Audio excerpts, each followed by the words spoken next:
ইন্ডি জোটে জট। আরো একবার জানাবো আপনাদেরকে বহরমপুর লোকসভা নিয়ে ইন্ডি জোটে জট। বহরমপুরে প্রার্থী দেবে ইন্ডি জোটের কোন শরিক, কি অবস্থান তৃণমূল কংগ্রেসের? কালীঘাটের বাসভবনে সেখানে বৈঠকে তৃণমূল সুপ্রিমো। কংগ্রেসের সঙ্গে কি সমঝোতা? বৈঠকে চূড়ান্ত সিদ্ধান্ত নেবেন মমতা ব্যানার্জি। এই মুহূর্তে যে গুরুত্বপূর্ণ খবরে আমাদের নজর রয়েছে বহরমপুর লোকসভা কেন্দ্র, সেই বহরমপুর লোকসভা কেন্দ্রে ইন্ডি জোটের কোন শরিক কি প্রার্থী দেবে। ইতিমধ্যেই এই বিষয়কে সামনে রেখেই কিন্তু কালীঘাটের বাসভবনে সেখানে বৈঠকে তৃণমূল সুপ্রিমো। এই মুহূর্তে আমরা সরাসরি যে খবরের দিকে নজর রাখছি যে বহরমপুর লোকসভা কেন্দ্র, সেই বহরমপুর লোকসভা কেন্দ্র নিয়ে কিন্তু রীতিমতো ইন্ডি জোটে জট। আমাদের সঙ্গে সরাসরি রয়েছেন কালীঘাট থেকে আমাদের প্রতিনিধি অনুপম রয়েছেন আমাদের সঙ্গে। অনুপম, এই মুহূর্তে তোমার কাছে এই বিষয়ে কি আপডেট রয়েছে? কেননা বৈঠক তো ইতিমধ্যেই শুরু হয়ে গিয়েছে।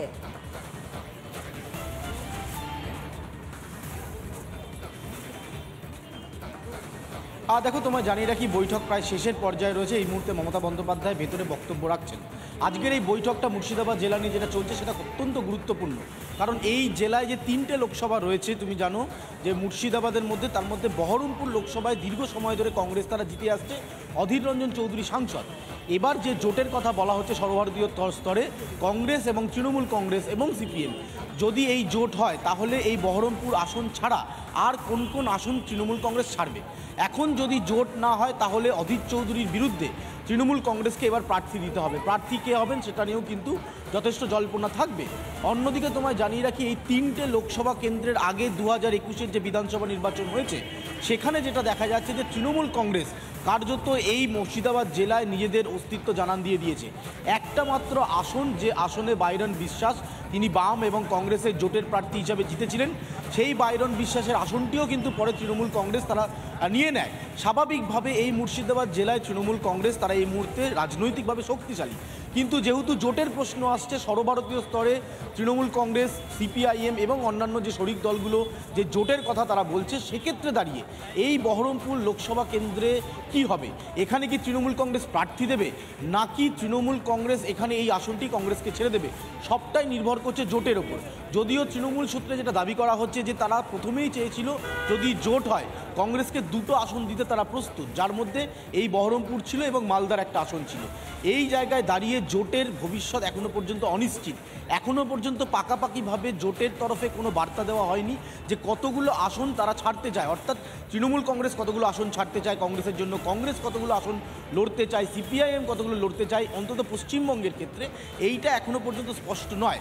এর মধ্যেই আজকে মুর্শিদাবাদ জেলার এই বৈঠক অত্যন্ত রাজনৈতিকভাবে তাৎপর্যপূর্ণ এই কারণে যে আসনটা নিয়ে সবথেকে বেশি আলোচনা হচ্ছে সেটা হচ্ছে বহরমপুর। তুমি জানো যে তৃণমূলে যারা নিচুতলার কর্মীরা রয়েছেন, জেলা নেতৃত্বরা রয়েছেন, তারা ইতিমধ্যেই দলকে জানিয়েছেন যদি শেষ পর্যন্ত জোট না হয় তাহলে তারা অধীর রঞ্জন চৌধুরীর বিরুদ্ধে লড়াই করতে প্রস্তুত। এই প্রস্তুতি কিন্তু তারা অনেক আগে থেকে শুরু করে দিয়েছে। যদি জোট না হয় তাহলে অধীর চৌধুরীর বিরুদ্ধে তৃণমূল কংগ্রেস প্রার্থী দেবে। আজকের এই বৈঠকে মমতা বন্দ্যোপাধ্যায়ের বার্তা কী হবে, কারণ এখনও পর্যন্ত কংগ্রেস তারা স্পষ্ট তাদের অবস্থান স্পষ্ট করেনি যে এ রাজ্যে জোটের ক্ষেত্রে তাদের কি অবস্থান হবে। সেখানে দাঁড়িয়ে আজকে মমতা বন্দ্যোপাধ্যায় তার মুর্শিদাবাদ জেলার নেতৃত্বকে যদি বার্তা দেন যে হ্যাঁ জোট না হলেও লড়াইয়ের জন্য প্রস্তুত থাকতে হবে, তাহলে এই যে জোটের কথা বলা হচ্ছে সেই জোট পশ্চিমবাংলায় যে মুখ থুবড়ে পড়বে সেটা নিশ্চিতভাবে বলা যায়।